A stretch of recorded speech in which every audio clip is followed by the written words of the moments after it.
Lord. So, ang ating pong pag-aaralan ngayon ay 7th na of the 12 series of studies. At ang ating pong topic ay bagong tagumpay. Ito po'y pananampalataya. At natutuwa po ako sa pinag-usapan natin kanina at lumalabas talaga na lahat tayo ay nananampalataya sa ating Panginoon. The Bible says that without faith, it is impossible to please God. Ngayon basahin po natin yung ating pong teksto mula po sa unang 1, Kabanatang 5, mga talatang 3 hanggang 5. Sapagkat ang tunay na pag-ibig sa Diyos ay ang pagtupad sa kanyang mga utos. Hindi naman napakahirap sundin ang kanyang mga utos, sapagkat napapagtagumpayan ng mga anak ng Diyos ang sanlibutan at nagtatagumpay tayo sa pamamagitan ng pananampalataya. Sino ang nagtatagumpay laban sa sanlibutan? Ang sumasampalataya na si Jesus ang anak ng Diyos. Ang susi po sa matagumpay na buhay Kristiyano ay ang lubos na pagtitiwala sa ating Panginoong Jesucristo. Kung higit po natin siyang nakikilala, mas higit tayong magtitiwala sa Kanya. Ang ating pong pananampalataya ay lalalim habang tayo'y nagbabasa at sumusunod sa Kanyang salita, ang Bible. Ang pananampalataya ay kailangan para sa kaligtasan. Ang pananampalataya po, yung buong-buong pagtitiwala kay Kristo lamang, yung buong puso, ang kailangan para sa kaligtasan. Nakasulat nga po sa aklat ng Efeso, Kabanatang 2, mga talatang 8 hanggang 9, sapagkat dahil sa kagandahang loob ng Diyos, kayo ay naligtas sa pamamagitan ng pananampalataya. At ito'y kaloob ng Diyos at hindi mula sa inyong sarili. Hindi ito bunga ng inyong mga gawa, kaya't walang may pagmamalaki ang sinuman. Ang pananampalataya po ay ikinalulugod ng Diyos. Para sa isang tunay na Kristiyano, ang pangunahing hangarin niya sa kanyang buhay ay ang kalugdan ng Diyos at hindi po ng tao. Tayo po dapat God pleaser at hindi po men pleasers lamang. At ang susi po upang kaluguran tayo ng Diyos ay ang pananampalataya. Napakahalaga po niyan sa Panginoon.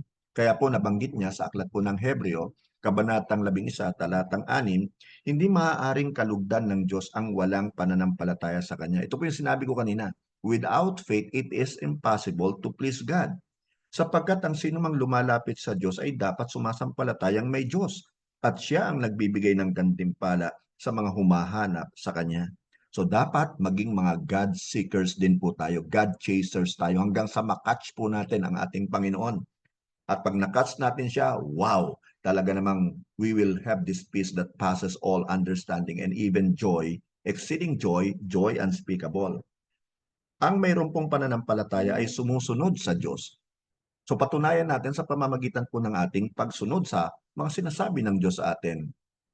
Si Abraham po ay binansagang ama ng pananampalataya dahil sa kanya pong palagi ang pagsunod sa mga iniuutos ng Diyos sa kanya. Doon po sa aklat ng Hebreo 11:8, nakasulat po, dahil sa pananampalataya, sumunod si Abraham nang siya'y utusan ng Diyos upang pumunta sa isang lupaing ipinangako sa kanya. Sumunod nga siya kahit hindi niya alam kung saan siya pupunta. And by the way po, nung kinausap siya ng Diyos dito, ay made na si Abraham. Kumbaga po, mayamang-mayaman na po siya. At comfortable na po siya sa kanya pong lugar. Talagang comfort zone niya na yon. Pero nung siya po ay tinawag ng Panginoon para pumunta sa isang lugar na hindi niya pa nakikita, hindi po siya nag-alinlangan, nagdalawang isip, sumunod agad siya. So dito natin makikita talaga yung pananampalataya ni Abraham sa ating Panginoon. Ang sarap tularan, So, pakinggan natin po ito, ang pananampalataya ang dadaig po sa mundo. Napakahalaga po niyan. Hindi natin madadaig ang mundo kung wala po tayong pananampalataya sa isang tunay, buhay at makapangyarihang Diyos. Ang pundasyon ng lahat po ng espiritual na pagtatagumpay ay ang lubos na pagtitiwala at pananampalataya sa ating Diyos. Doon po sa unang 1:5, 4-5 nakasulat po, sapagkat napagtagumpayan ng mga anak ng Diyos ang sanlibutan o napapagtagumpayan ng mga anak ng Diyos ang sanlibutan at nagtatagumpay tayo sa pamamagitan ng pananampalataya. Yun ang keyword. Sino ang nagtatagumpay laban sa sanlibutan? Ang sumasampalataya na si Jesus ang anak ng Diyos. Ganun lang pala kasimple, no?